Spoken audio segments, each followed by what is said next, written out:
పడవు జనాలు ఆదరించరు, డెవలప్మెంట్ మాత్రమే చూస్తారు అనేది దీన్ని బట్టి అర్థమైంది. ఒకసారి విశాఖ జిల్లాలో అరకు పాడేరులో మాత్రమే వైఎస్ఆర్ కాంగ్రెస్ పార్టీ లీడ్ ఉంది, అది కూడా ట్రైబ్స్ ప్రభావం ఉంది. ఆ 2 స్థానాల్లో తప్ప మిగిలిన 13 స్థానాల్లో టీడీపీ కూటమి లీడ్లో ఉంది. అట్లాగే వైజాగ్లో ఋషికొండది ఒక ప్రత్యేక స్థానం. నాగరాజు, మీకు బాగా ఐడియా ఉంది. ఋషికొండని తవ్వటం అనేది వైసీపీకి నిజానికి శాపమైంది. ఋషికొండ జోలికి వెళ్ళొద్దు అని చాలా మంది చెప్పారు. ఋషికొండ అనేది విశాఖ ప్రజలకు ఒక సెంటిమెంట్. అలాంటి కొండ మొత్తాన్ని కూడా తవ్వేసి దాని మీద జగన్ నివాసం కోసం ఒక ఇల్లును కట్టుకోవటం అనేది తీవ్రమైన విమర్శలు. విశాఖ ప్రజలు దాన్ని చాలా సీరియస్గా తీసుకున్నారు. అందువల్ల విశాఖ జిల్లాలో ఉన్న మొత్తం 15 నియోజకవర్గాలు మాత్రమే వైసీపీ లీడ్ ఉంది, 13 స్థానాల్లో టీడీపీ లీడ్ ఉంది. ఏకంగా ఋషికొండ మీద జగన్ నివాసం కోసం కట్టిన కొత్త బిల్డింగ్ మీద టీడీపీ కార్యకర్తలు వెళ్ళి జెండాలు ఎగరవేస్తున్న దృశ్యాలను మీరు ఒకసారి చూడొచ్చు. ఎన్నికల్లో ఋషికొండ ఎందుకు కీలకమైంది, ఋషికొండ శాపం తగిలిందని కూడా టీడీపీ నేతలు వైసీపీ వాళ్ళని అంటూ ఉంటారు. ఇక్కడ శాపాలను మనం నమ్మం కానీ బట్ దాన్ని ప్రజలంతా కూడా రిసీవ్ చేసుకున్నారు. ఆ ఋషికొండను తవ్వివేయటం అనేది చాలా సీరియస్గా తీసుకున్నారు. 13 స్థానాల్లో విశాఖ జిల్లాలో టీడీపీ కూటమికి కట్టబెడుతున్నారు. నాగరాజు, రైట్. అశోక్, మీరు చెప్పింది కరెక్ట్. 2019లో ఎగ్జాక్ట్గా అక్కడ 11 స్థానాల వరకు వైసీపీ గెలిచింది. కేవలం 4 స్థానాల్లో తెలుగుదేశం పార్టీ అప్పుడు విజయం సాధించింది. ఇప్పుడు పూర్తిగా రివర్స్ అయింది. 12 స్థానాల్లో తెలుగుదేశం పార్టీ కూటమి విజయ దుందుబి మోగించే అవకాశాలు కనిపిస్తున్నాయి. కేవలం 2 స్థానాల్లో, అది కూడా అరకు, పాడేరు. సో అరకు కూడా టఫ్ ఫైట్ ఉందంటుగా తెలుస్తుంది. ఏదైనా మీరు ఇప్పుడు కీలకమైన విషయం చెప్పారు.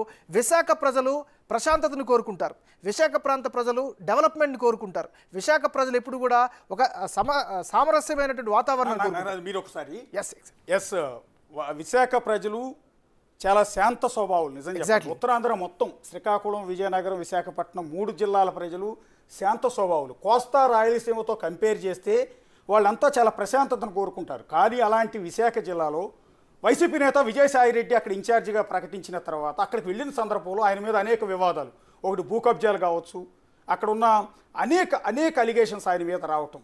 సో దానివల్ల భయపడిపోయారు. ఒక విధంగా చెప్పాలంటే ఉత్తరాంధ్ర ప్రజలు కావచ్చు, విశాఖ ప్రజలు కావచ్చు, భయపడిపోయారు.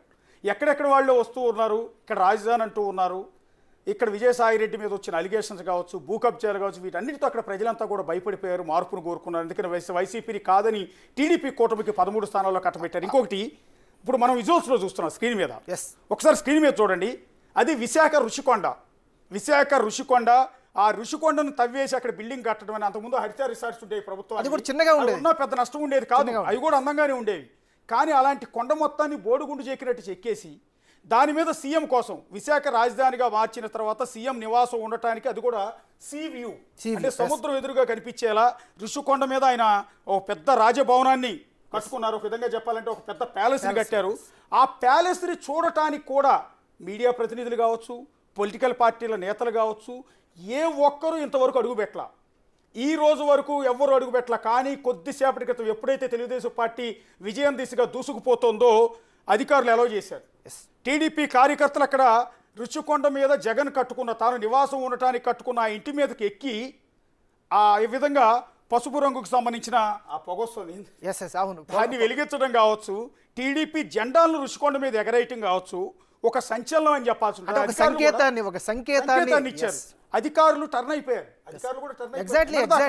అక్కడ ఉన్న పోలీసులు, ఈవెన్ పవన్ కళ్యాణ్ ఒకసారి ఈ ఋషికొండ ఆక్రమణలకు సంబంధించి ఋషికొండ పైన బిల్డింగ్లు కట్టడానికి వ్యతిరేకంగా అక్కడికి వెళ్ళే ప్రయత్నం చేస్తే అడ్డుకున్నారు, వెనక పంపించేశారు. ఆ తర్వాత టీడీపీ నేతలు అనేక మంది ఋషికొండ దగ్గరికి వెళ్ళే ప్రయత్నం చేశారు, వాళ్ళనే అడ్డుకున్నారు. మీడియా ప్రతినిధులను అయితే ఇంతవరకు దరిదాపుల్లో కూడా అడుగుపెట్టలా. కానీ ఫస్ట్ టైం ఎప్పుడైతే తెలుగుదేశం పార్టీ గెలుస్తోందని తెలిసిందో టీడీపీ కార్యకర్తలు ఉత్సాహంగా అక్కడికి వెళ్ళారు, అధికారులు కూడా లోపలికి పంపించేశారు. ఇప్పుడు అదే జగన్ నివాసంగా భావించిన వైజాగ్ రాజధానిగా మారిన తర్వాత జగన్ నివాసం ఉండటానికి ముచ్చటపడి మరీ కట్టించుకున్న ఆ ఋషికొండ మీద ఉన్న భవనం పైకి ఎక్కి టీడీపీ జెండాలను ఎగరవేస్తున్న దృశ్యాల్ని మనం ఇక్కడ ఒకసారి చూడొచ్చు.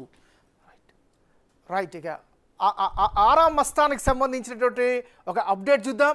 ఆరా మస్తాన్ ఎలక్షన్ ప్రిడిక్షన్ చాలా సంచలనం.